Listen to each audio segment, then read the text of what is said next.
Hello everyone, कैसे हो आप? आई होप आप अच्छे हो। तो बच्चों, आज इस वीडियो में हम कक्षा 10 गणित का जो दूसरा चैप्टर है जिसका नाम है बहुपद, उसकी प्रश्नावली 2.1 को हल करने वाले हैं। यदि आप इस वीडियो को पूरा देख लेते हैं तो आपके जो 4 से 5 नंबर हैं वो बिल्कुल पक्के होने वाले हैं। तो चलिए बिना देरी किए हम अपनी वीडियो शुरू करते हैं। तो सबसे पहले हम बात करते हैं कि बहुपद है क्या। जो हमारा चैप्टर दूसरा है उसका नाम है बहुपद। तो सबसे पहले हम समझ लेंगे कि बहुपद क्या है। तो बहुपद वह बीजीय व्यंजक है जो चर व अचर दोनों पदों से मिलकर बना होता है। बहुपद हमारा एक ऐसा व्यंजक है जो चर और अचर दोनों से मिलकर बना होता है। उदाहरण के तौर पे हम यहाँ लिख देंगे 5x प्लस 2। तो हमने देखा कि जो 5x है वो हमारा चर है और जो 2 है वो हमारा अचर है। तो हमने देख लिया कि ये हमारा जो बहुपद है वो चर और अचर दोनों से मिलकर बना है। इसी प्रकार हम बात करते हैं इसके प्रकार की।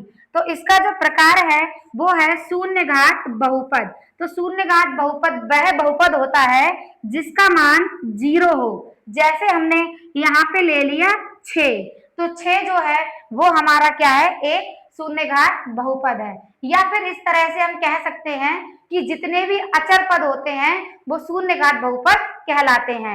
इसी प्रकार हम बात करते हैं रैखिक बहुपद की। रैखिक बहुपद वह बहुपद होता है जिसमें x की घात 1 हो।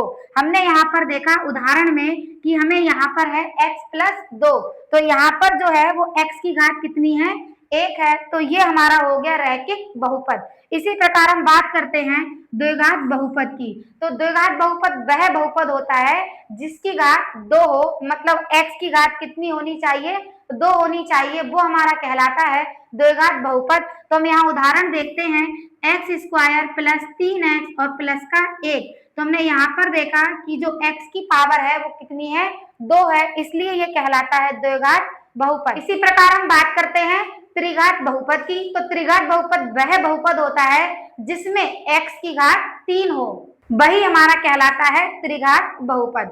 तो चलिए अब हम पढ़ते हैं। तो चलिए अब हम देखते हैं कि इस अध्याय में हमें क्या क्या पढ़ना है। तो इस अध्याय में हमें सबसे पहले जो हमारी एक्सरसाइज है 2.1, उसमें हम पढ़ेंगे ग्राफ वाले क्वेश्चन। जो ग्राफ वाले प्रश्न है वो हम एक्सरसाइज 2.1 में करेंगे। तो हमें यहाँ पे लिखा है ग्राफ पी एक्स से बहुपद के शून्यकों की संख्या। तो हमें ग्राफ के द्वारा बताना है जो बहुपद है उनके शून्यकों की कितनी संख्या है। इसी प्रकार हम एक्सरसाइज जो हमारी 2.2 है उसमें हम पढ़ेंगे शून्यकों व गुणांकों में संबंध, शून्यकों के योग व गुणनफल से बहुपद ज्ञात करना। तो एक्सरसाइज जो 2.2 है उसमें हम शून्यकों व गुणांकों में संबंध स्थापित करना सीखेंगे और शून्यकों के योग व गुणनफल से बहुपद ज्ञात करना भी सीखेंगे। अब हमारी जो अभ्यास 2.1 है वो यहाँ से शुरू हो जाती है। तो चलिए हम देखते हैं कि इसका जो प्रश्न है वो हमसे क्या कह रहा है। ये कह रहा है कि किसी बहुपद px के लिए y बराबर px का ग्राफ नीचे आकृति में दिया गया है। प्रत्येक स्थिति में px के शून्यकों की संख्या ज्ञात कीजिए। हमें क्या करना है, इन ग्राफों में हमें px के शून्यकों की संख्या बतानी है। तो हम देखते हैं अपने ग्राफों के लिए और उनमें बताते हैं कि शून्यकों की संख्या कितनी है।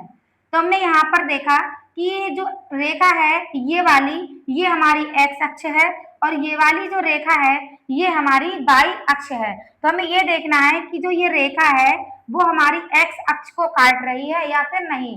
तो हमने देखा कि जो ये रेखा है वो हमारी x अक्ष को नहीं काट रही है। तो यहाँ पे जो शून्यकों की संख्या होगी वो हो जाएगी 0, क्योंकि हमसे पूछा है कि px के शून्यकों की संख्या बतानी है, हमें x अक्ष पर देखना है केवल। तो हम लिख सकते हैं कि दिए गए ग्राफ में x के शून्यकों की संख्या 0 है। इसी प्रकार देखते हैं हम अपना ये वाला ग्राफ। तो इस वाले ग्राफ में हमने देखा एक ये यहाँ पर काट रहा है और एक बार ये यहाँ पर काट रहा है। तो यहाँ पे हो जाएगी शून्यकों की संख्या 2। इसी प्रकार हम देखते हैं यहाँ पे यहाँ पर काटा है और एक यहाँ पर और एक यहाँ पर, तो इसमें हो जाएगी शून्यकों की संख्या 3। इसी प्रकार यहाँ पर देखा और यहाँ पर देखा तो इसने काटा है 2 बार, तो ये हो जाएगी हमारी शून्यकों की संख्या 2। इसी प्रकार यहाँ देखते हैं 1, 2, 3, 4 और 5। इस वक्र ने x अक्ष को 5 बार काटा है, इसलिए शून्यकों की संख्या हो जाएगी 5। इसी प्रकार देखते हैं हम इसमें, तो हमने इसमें भी देखा, तो इसमें भी हमारे जो शून्यकों की संख्या है वो कितनी हो जाएगी, 2 हो जाएगी। तो आप इस तरह से लाइन लिख सकते हैं कि ग्राफ में दिए गए शून्यकों की संख्या जो भी दी रखी है हमें, वो हम लिख देंगे। जैसे हमें यहाँ पर 2 दी है, तो हम लिख देंगे ग्राफ में शून्यकों की संख्या 2 है। तो यहाँ पर हमारी जो एक्सरसाइज 2.1 है वो कंप्लीट हो चुकी है। नेक्स्ट वीडियो में हम एक्सरसाइज 2.2 को समझेंगे। यदि आपने अभी तक हमारे चैनल लक्ष्य लर्निंग हब को सब्सक्राइब नहीं किया है, तो अभी आप सब्सक्राइब कर लीजिए। तो चलिए मिलते हैं नेक्स्ट वीडियो में नए सवालों के साथ।